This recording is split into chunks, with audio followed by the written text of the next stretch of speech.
Back here at the arena in San Juan. Fourth set highlights. And a lot of them, obviously, fairly goes to Ateneo, especially after that score. That was a blowout. Yes, pretty much. We are surprised. Why? Because NU was able to take the first and the second set. Dominate, even if it was a close fight. Yeah. Alam mo na they had the momentum. They had the energy, enthusiasm. They had the game face on. See where you're going. So yes.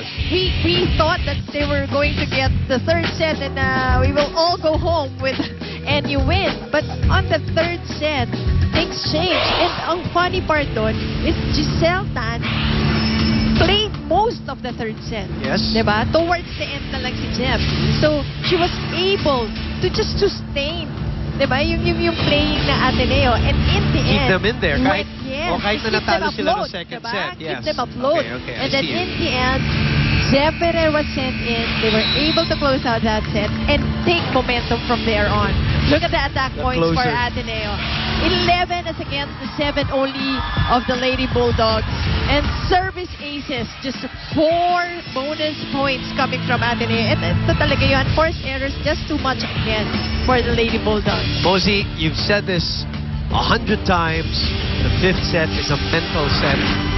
And mentally, the advantage right now is in Ateneo only because of what has happened in the last 2 sets. And another thing that you always say about this situation, yung simula ay mabigat.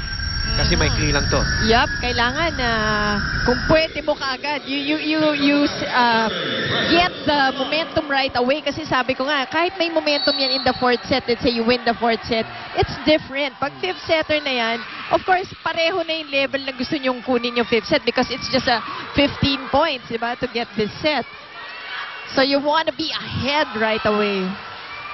Jesus continues to play for Coach Roger, and that offensive block by National U gets them ahead here in the fifth as we check in with Selena Dagdag. Patuloy niyo lang pagtiyagaan ng laro at ibigay niyo ang lahat sa pag-atake. These were the exact words of Coach Roger earlier in the huddle. Coach also reminds the girls of the importance of their spacing. Sabi pa nga niya sa kanila, huwag niyong kakabigan ng bola sa labas kung may opening sa gitna. Finally, he tells them to take it easy. Last words ni Coach, maintain your composure. Relax lang kayo, babawi rin tayo. Back to you, Boom and Mosey. Well, that's the word that we've been throwing out throughout sets number 2 until now. It's really that, composure and focus right now. Yup, and you will go for a percentage in this fifth set. Nepomuceno, beautiful open hit. It's a great set by Saliban, by the way. That's right. Look at her go. Look at that angle. Yep. Wala, hindi nabasa ng blockers ng Ateneo. I say it's a very great... clean. Yeah, I say it's a great set because that's exactly where Kai loves it.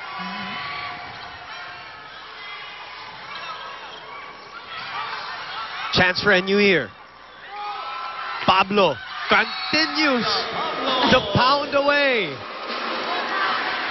Three serving one. Yes, Mosey. That's right. This is the time for Pablo, Nepomuceno, and Dindin to step up for the Lady Bulldogs. Let's check in with Apple David. Boom and Mosey, the problem of NU, according to Coach Francis, is that they're losing focus at nawawala yung angas nila. Furthermore, he said, pag may nagkamali sa court, everybody is to blame. Why? Because you do not communicate.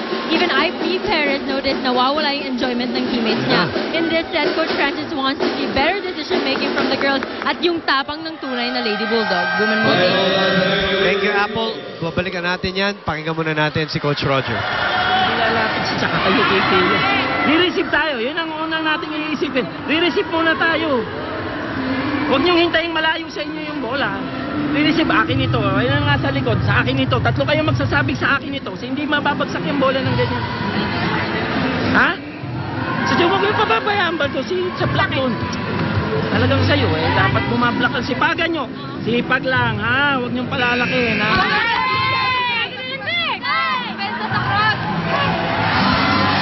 Well, una, comment tayo dun kay Apple, no, na nawala daw yung, sabi ni Ivy Perez, nawala yung tawa, yung saya ng National University. Yun yung ano eh, parang ambiance kung saan sila, they work well together. They want that enjoyment around them. Parang UST dati, di ba? Correct, correct. So now, 4 serving 1 in the 5th set. National U ahead. looking to slay a big fish here in season 75. Ferrer underhand to Z.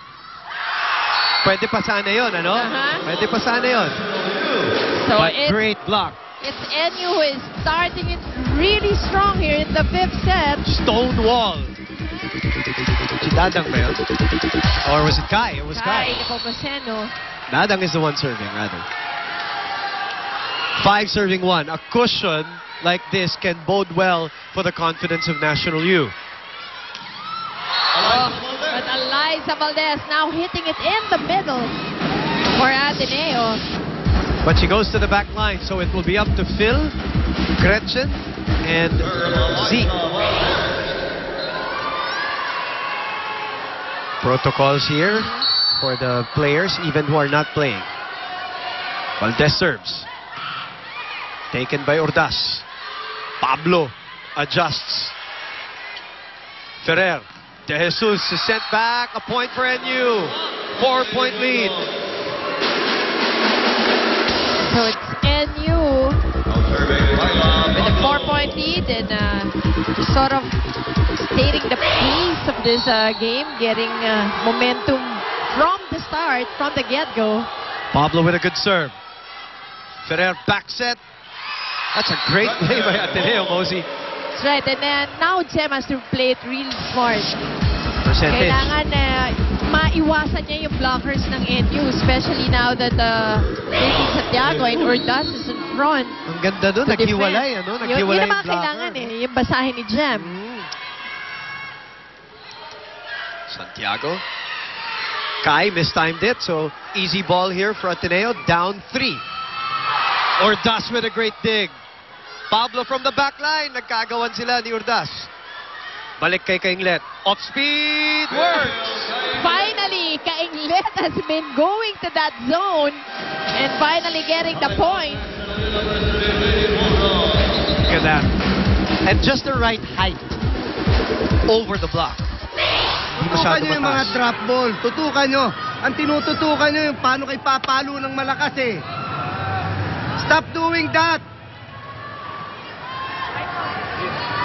Tutukan nyo yung floor defense ninyo. Diyan tayo dadalihin. Alam nila papalo sila ng malakas. Alam natin papalo sila ng malakas. Pero dapat meron dapat umaalalay sa gitna. Binibitawan. Kita mo pag-block mo. Kaya mo pang abutin. Binibitawan mo. National.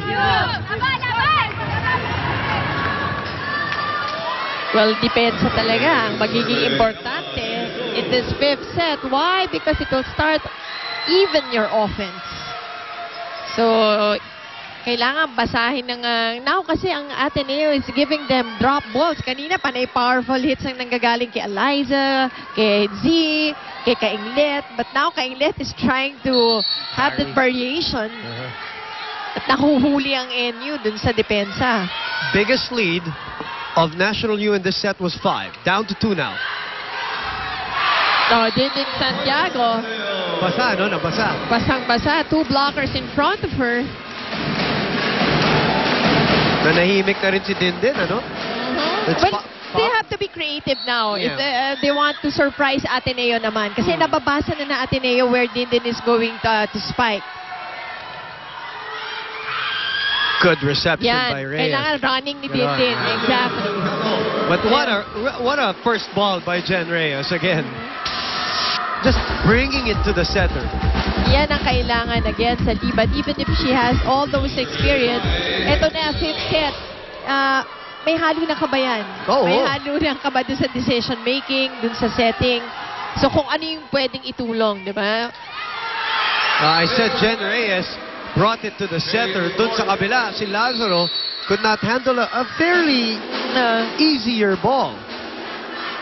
So the score is 8-5. National U ahead here in this speed round we call the 5th.